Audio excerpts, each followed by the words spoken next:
Hello there guys, welcome to, well, it's not a weekly roundup this week, it's going to be a bit more about insight and foresight. So, I've got a series of questions that I think I want to know, and I guess you guys want to know. So, we'll start and I'll basically ask the questions and you guys take it in turns. Cool. Okay then, so Shaz, give us a bit of a background on yourself, on how you ended up sat here today, what's your background in sport, that sort of stuff. How did you get into training, that sort of stuff. We're right from the beginning. Well, last couple of years, say. Last couple of years, I basically got a job in a gym just down the road as a PT. I was doing some PTing. Then I was doing my qualification for a sports masseuse. And I went into that and I was going to open I was going to basically rent a room to do massages through, but then because Dan and me worked together in the gym, he basically said he wanted to do like a supplement / smoothie thing. So I was like, okay, we'll try that. And I was going to do the massage thing, but the massage thing didn't pan out, so we just stuck to the smoothies and the supplements. The smoothies, they really didn't work out, and the supplements, we started off very small. We were called Smoothie Shack back then. And then after that, we basically thought up of Insight. Dan came up with the name. I was like, yeah, the name's brilliant. And then we just got our first overseas branding, which was Run Everything Labs. And then that was it really, and then it just kind of, the ball got rolling, and that's it. That's how we were here. Started to that. Yeah. Dan?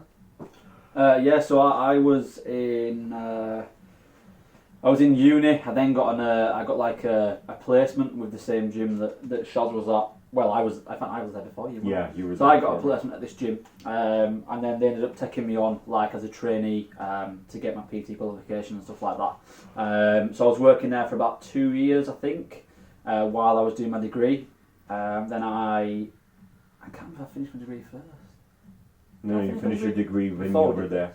Before we did this, yeah. Yeah, so I finished my degree, and then while I was at uni, I kind of always had a passion for supplements, and I originally made my own protein, and the brand was called Paradox Fitness. I did it with a pal of mine, Tom, and we actually won awards, which was funnily enough. We won awards through the uni. We won awards in like the district of Leeds for like entrepreneurship. It was bizarre, and we was targeting students, but then it just kind of just came to a bit of a halt really, and I realised the quality wasn't good enough. I realised that it wasn't worth doing. It was just not right basically, and I realised that I liked more kind of American supplements as I was taking them myself, and thought where is there a potential gap in the market, and it was just for obviously after we tried Smoothie Shack and it didn't work too well.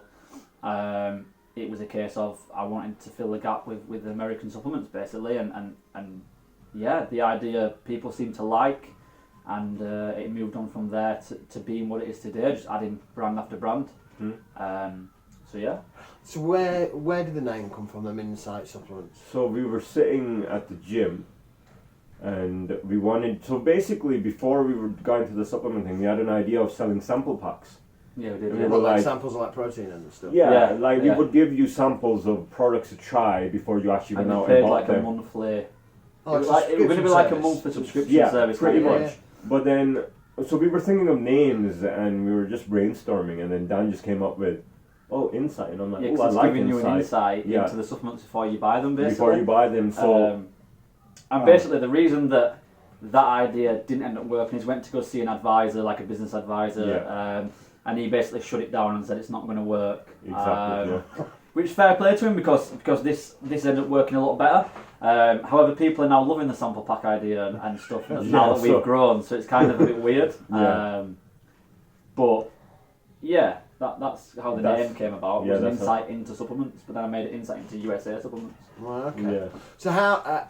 So sort of, what challenges did you face when you first started? Not like cash, because every business has cash flow problems. Yeah. Was there any like, companies not taking you seriously? You're in the UK. You're not in the States. You're not.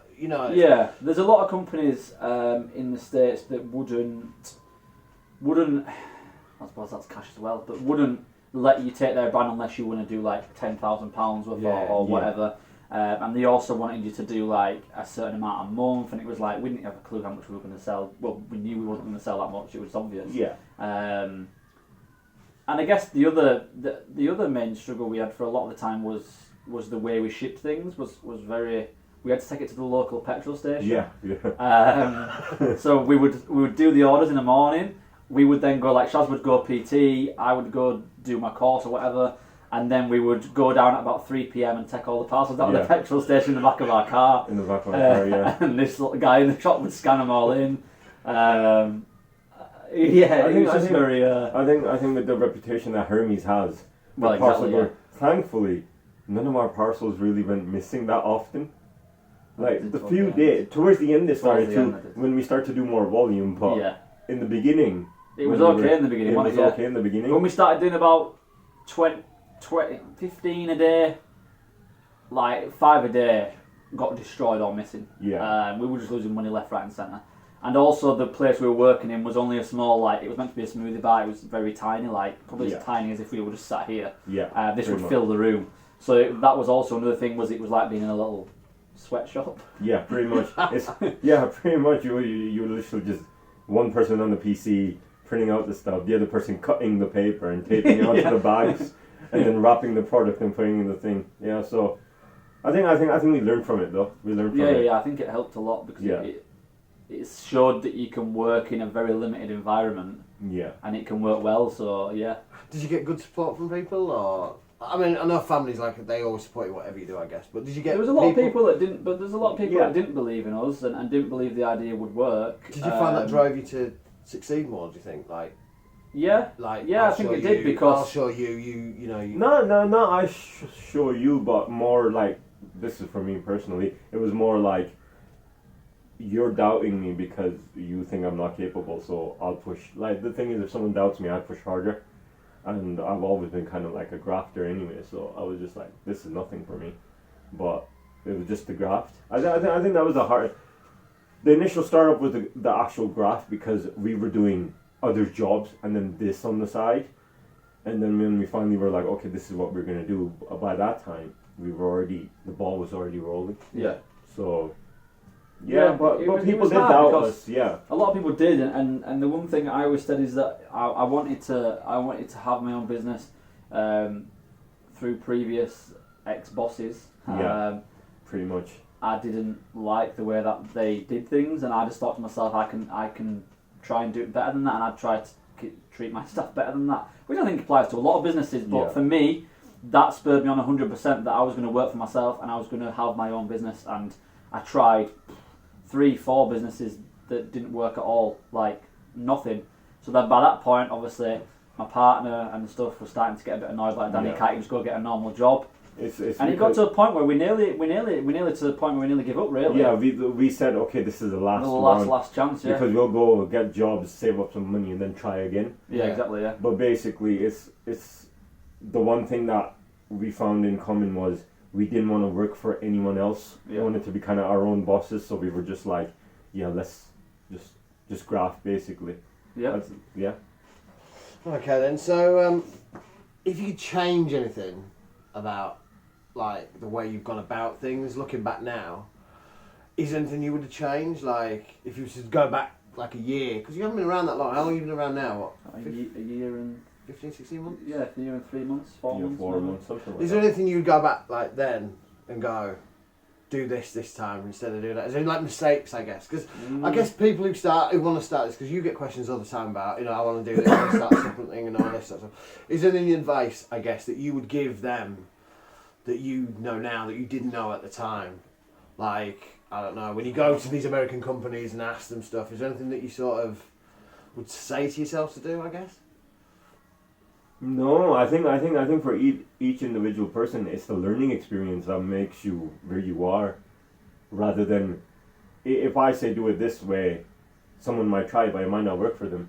It's up to a person's personality also. The thing is that everything that we were doing back then that was wrong, at that time was right. Yeah. So maximising profits and the whole kind of actual business side to it, I think if we'd have come in with this business mind, this company wouldn't be where it is, because at the end of the day, we gave out a lot of stuff.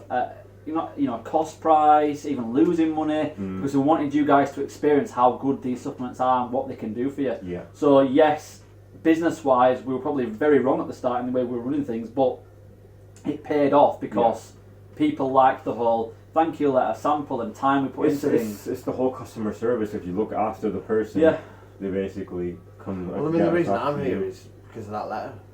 Yeah, well, yeah, I mean, exactly, that's the reason I'm here is because of that single letter. Yeah. That for me, and I'm pretty sure everyone watching this, it's quite. You don't ever get that. It was a difference between you guys and everybody, because I've used supplement companies for years. Yeah. And you just you just get a parcel through the door. Yeah. But to get that letter when you open it up, I mean, I even posted it on Instagram. Yeah, you did. Yeah, I remember when you did. Because it was that like cool. Yeah. And I think that, guys, is I think that's why you have a lot of businesses because of that customer service that nobody else provides. Well, exactly. Think about the time. So this is what I used to do. So I used to have an app on my phone, and it used to be Google Analytics for the website. Oh. And so say we were on shift at the gym, I would sit with my phone and refresh the page again and again and again to see if somebody was on the checkout page. Yeah. And I was like, please check out, please check out. Every single sale literally meant the world. Like, I'm not even kidding with you. It meant the world, and it still does this day. Like, if I have a few hours where I'm not getting an order, even to this day, I feel sad. Like, I feel like, what have I done? Like, it means the absolute world. And I know people can say that, and other companies will say that. You have no idea, no idea how much that every single sale meant. I can remember, if you give me your name, obviously we have a fair few orders now. Give me your name, I'll remember you 100%. I'll most likely remember your last order. It's like so when we're doing orders, Dan's normally the one printing all the labels out. He'll go to me, this guy ordered this last time. Yeah. Make sure you put him this sample in. Exactly. Exactly. That's it. Just because it's a case. He's been ordering repeatedly. Yeah. So that's a very good.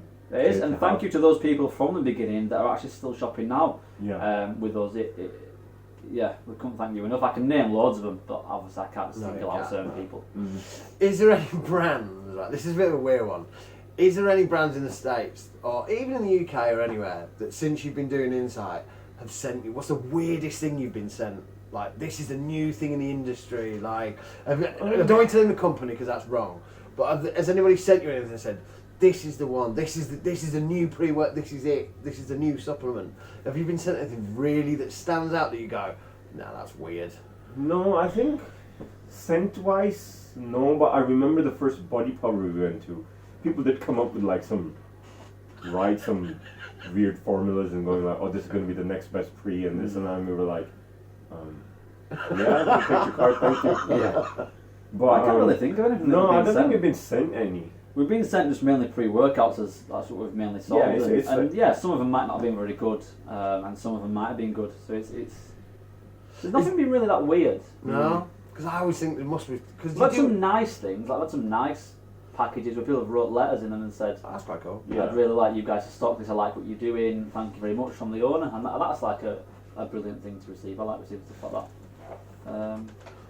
But nothing stands out. Do you know what? Not American brands. There probably has been a few weird UK things though. Why do you think the UK market? Why do you think the UK brands aren't as sort of? I don't know if advanced is the right word, but aren't as popular, I guess, as the American ones. Do you think it's because of America, the bodybuilding, all that? I don't really know. It's a weird one, isn't it?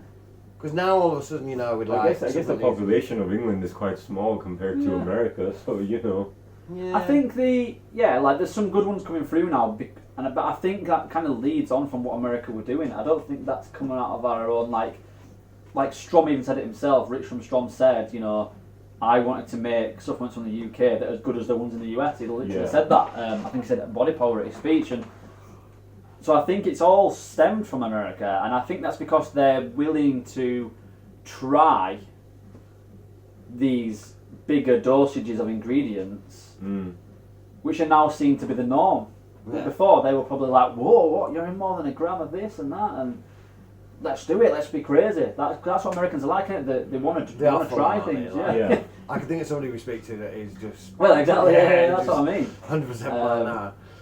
I think the problem is I think a lot of UK businesses, I think they probably focus too much on profit margins. I think if you don't look at the profit in a business, you will 80% of the time be successful. If you're just in the business for the money side of it, Yeah, exactly. you might be very successful for the first 2-3 years. Yeah, but then that's going to go down. But then it's going to go down because there's only so much money that you can generate that way. Mhm. Even it's like a lot of big companies that just go down because there's smaller companies that do what they do but a lot better because they have more customer interaction. Exactly. Whereas if you that's become it. a corporation and you don't look after your customer, people are gonna, Yeah. not buy from you. They can go to the smaller guy and be like, "Oh, I'll support you because you might be the next big thing, but we know that you're gonna treat us good throughout." You know what I mean? Yeah. So Another question, I guess, and I know you get asked a lot on Instagram is, so you've got Jack, TM, and Josh. Is it Josh? Yep. Yeah. And Chloe. And Chloe. And Bob. And me. How do you pick the people that you choose? Because I guess for some people looking on the outside, they go, "Why haven't you got a Hollinshead or a Diasher or a, why haven't you gone like everybody else and gone for the big guns? Why do you go for people that?" The thing that I've always said is right now. This might offend some people, but pro bodybuilders either work extremely hard to the point that a normal person couldn't. They either have really, really good genetics, or they're in a lot of gear. Yeah. Right. Now, for me, if I'm looking at that, I look at them and I go, "Oh wow, I'd love to be like them. They take this pre-workout. Oh, if I take this pre-workout, I'll be as big as them. I'll be as good as them." But we all know that's not true. Now, for me, it was all about honesty, right? Yeah. These guys are not pro bodybuilders. They're guys with a bit of personality. The guys that either work really hard or the guys that have a bit of knowledge. They know, and they're honest, right? The one thing is, I hate bullshitting people, and I think that these guys are saying, "I use this, I use that. I don't look amazing, but it helps me to do this. It helps me to do that." Or even if I think they do look amazing, which they do look good. I'm not saying they don't. But they're not at that pro level, and yeah, for me it was just honesty. I think there was not enough honesty, and also the amount of money you have to pay these big pro guys, the amount they can generate. A little company like us can't afford that. We couldn't afford that. No, like at the start, there was no chance we could go to like Hollinshead or someone like that and go, "Oh, do you want to be our athlete?" Yeah, because they'd laugh at us. He'd just be like, "No, who are you guys?" Yeah, exactly. Yeah. You get what I mean? Because you must get a lot of people asking and. Yeah, we get quite a few asking, yeah.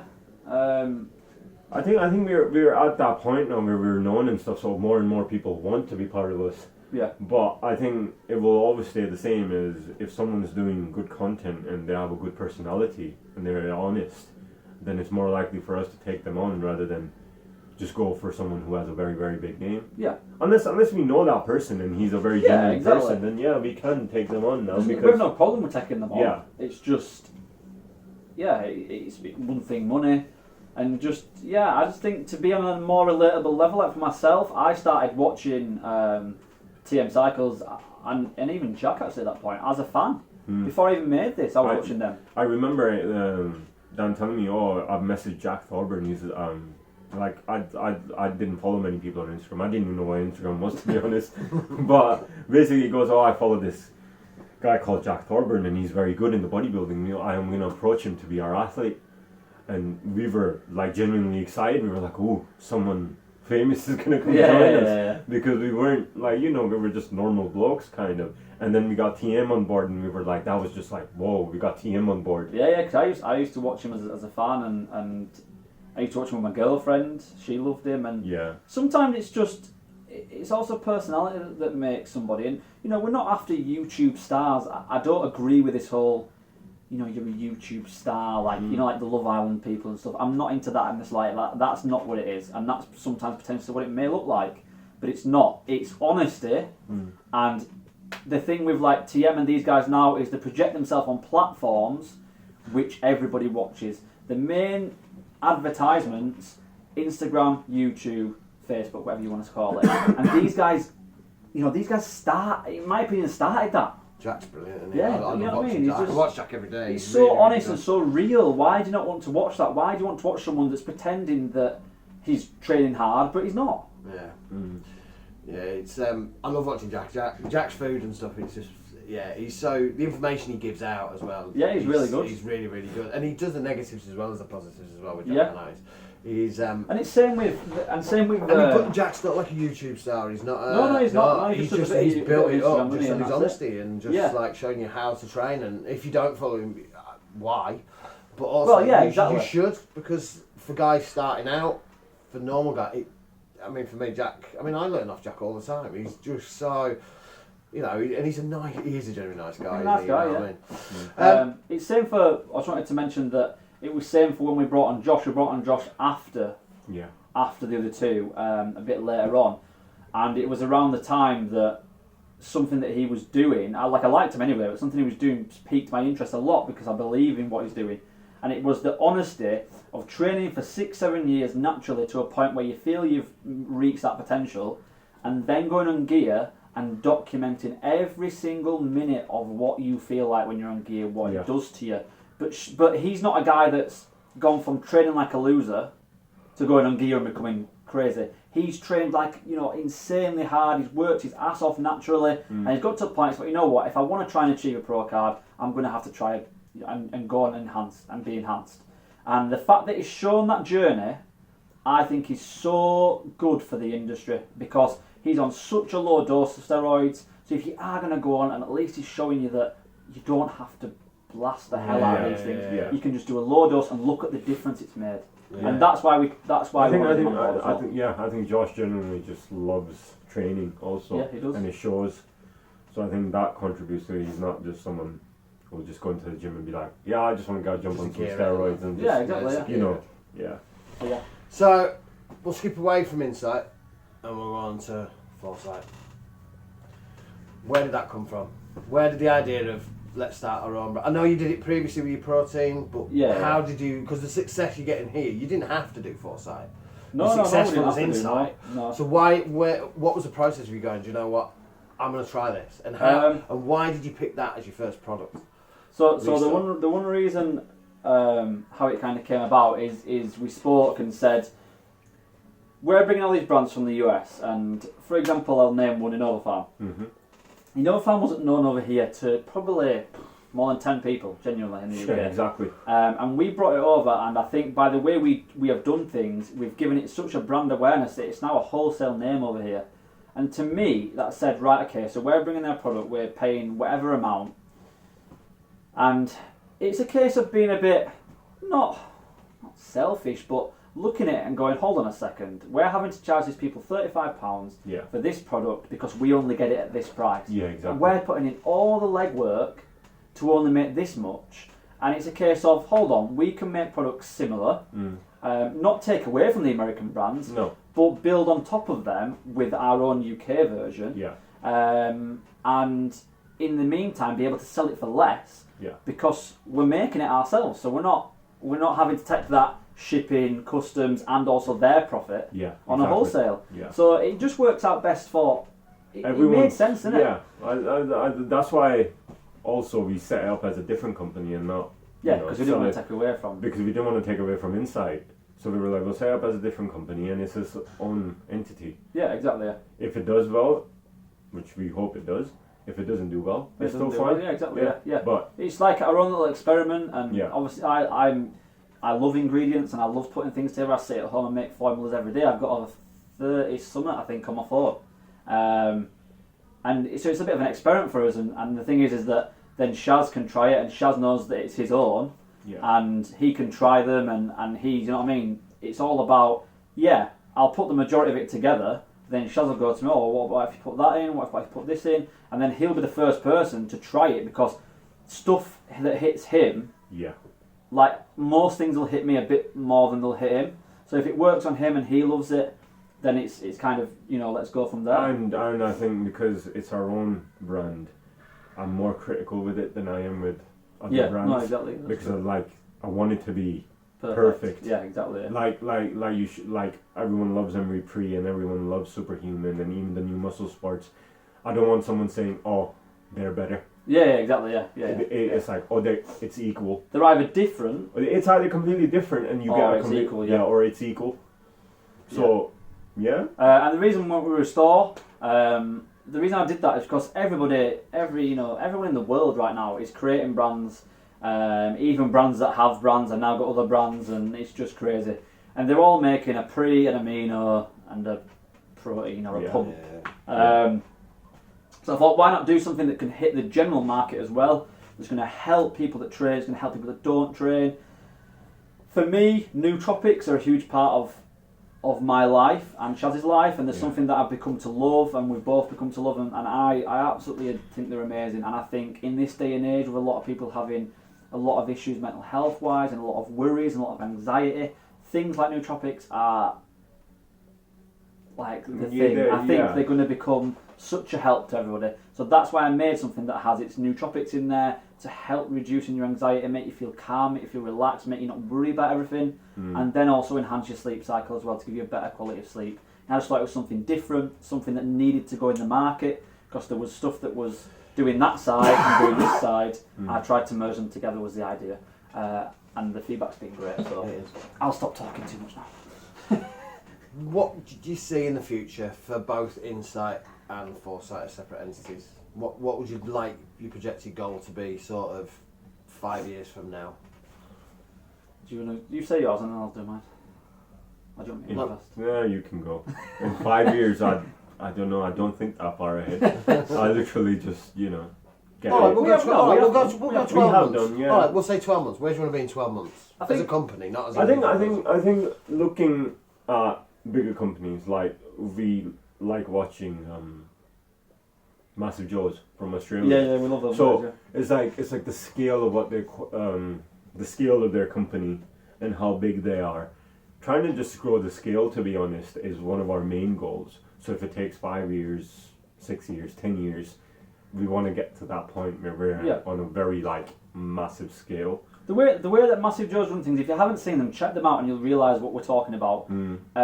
It was probably a big inspiration to us, to be quite honest. If we're going to be honest, it sounds however it sounds, but it's true. And what they're doing is they've created a family, and their staff is their family, and it's such a fun thing to watch. Is you see staff that are motivated, that love the job, and it just seems like good fun. Like I'd love to be in there. We'd all love to just be in this. It's just so good.